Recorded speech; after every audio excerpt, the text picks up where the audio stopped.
Magandang araw mga ka-welder, panibagong vlog at so nandito ulit tayo sa ating bahay.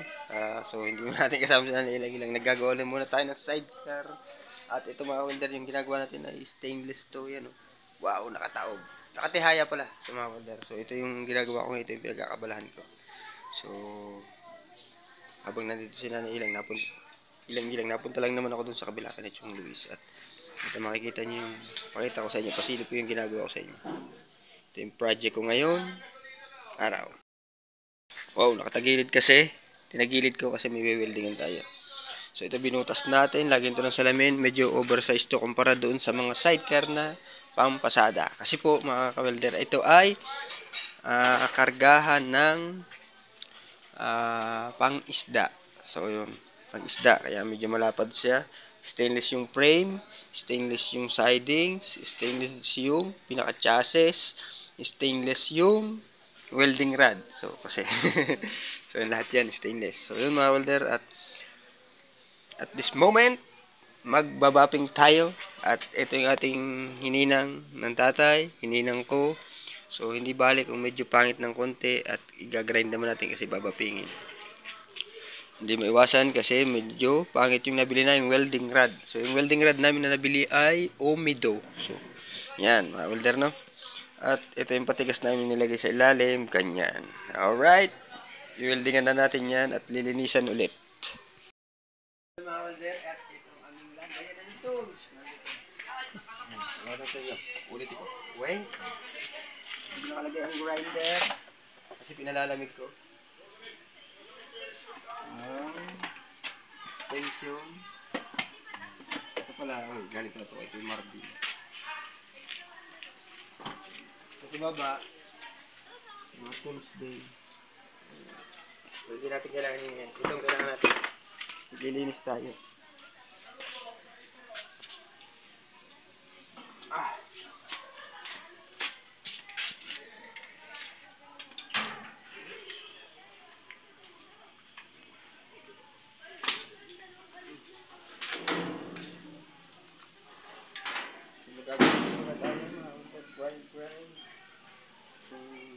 Lock.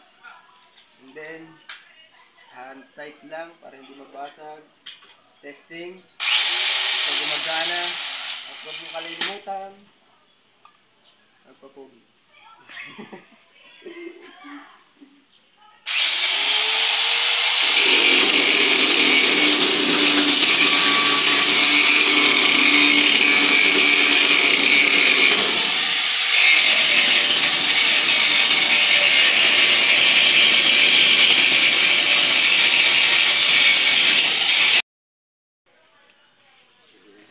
Naroon natin ang ating welding machine kasi may mga retats tayo. Oy, shout out pala ito Norbe. Dumaan lang siya. Hindi siya namamansin. Habang wala pala sila na ilang-ilang ay naandun sila sa galaan. Kaya dito muna tayo tatrabaho. Work mode muna tayo.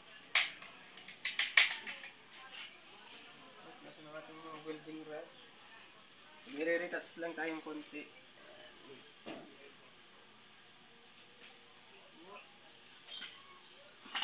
Kalapsi.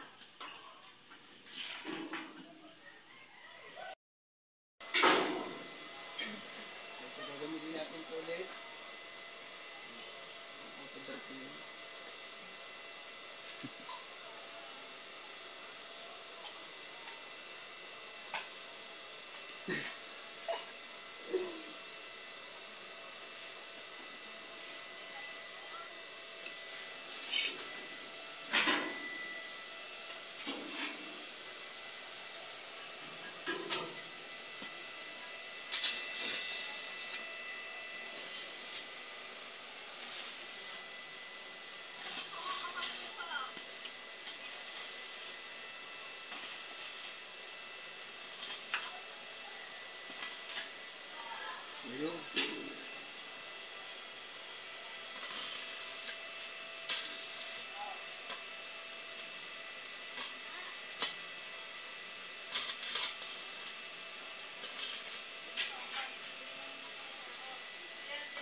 Alright, tapping ulit tayo. Try muna natin.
Yung mga welder na welding natin, ilinis natin ng konti.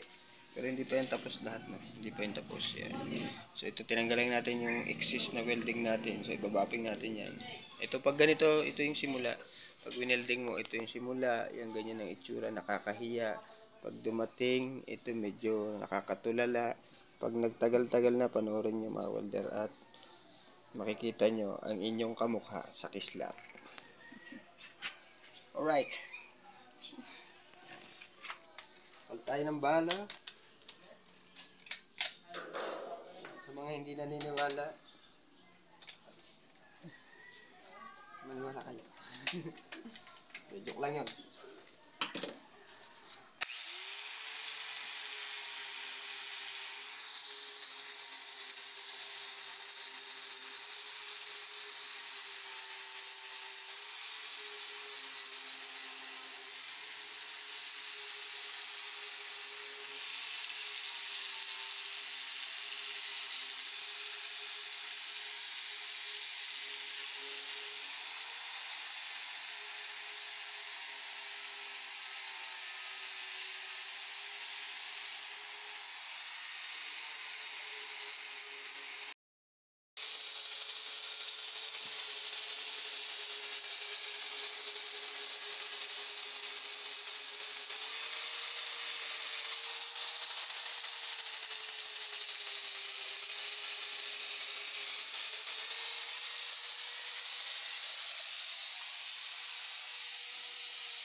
Tinayo na natin ulit. Ganyan yung pwesto niyan. Tignan tayo matumba. Yan o. Yun yung pinakalagay ng bubong. Lagyan pa ng carrier. Ito yung lagay ng salamin. Ito yung dito sa may motorcycle side. And then meron siyang pintuan na ginawa natin. Ang pinto niya nandito. Oh, nasaan? Ah, ito. Yan. Ito yung pinto niya na ginawa natin. Lilinisan na lang din natin. At lalagyan din natin ng prasong plancha. Dito yung nakalagay. Oh. Yan. Ganyan.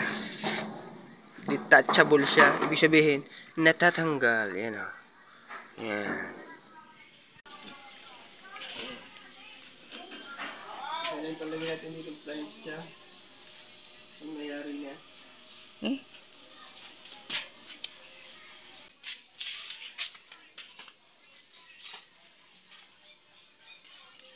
Ito pala. Alam kung nasaan na.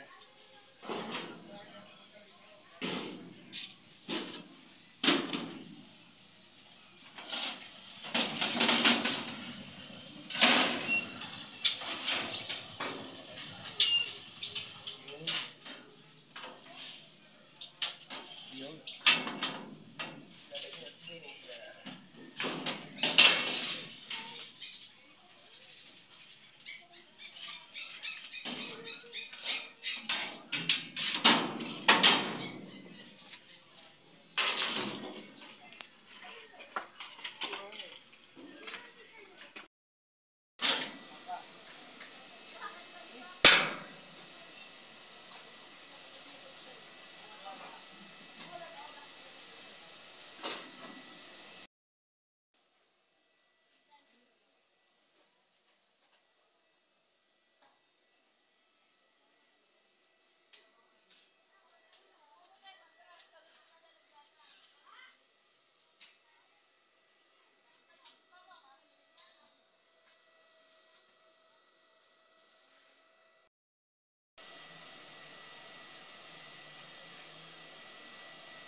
Alright, mga kaibigan. Natakman natin.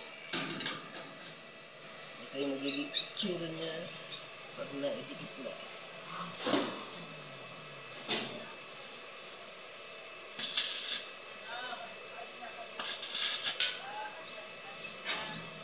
Alright. Mga kaibigan, ito na yung tapos niyan. Build na lang natin. Sa side na yun. At hanggang dito na lang muna to. At yan yung mga sidings niya, mga kaibigan. So yun! Ito na muna ang ipapakita ko sa inyo. At abangan nyo yung katapos-tapusan nito. So upload din natin sa ating YouTube channel. So about my child. Ito yung pinag-aabalahan ko ngayon. Alright! Bye-bye!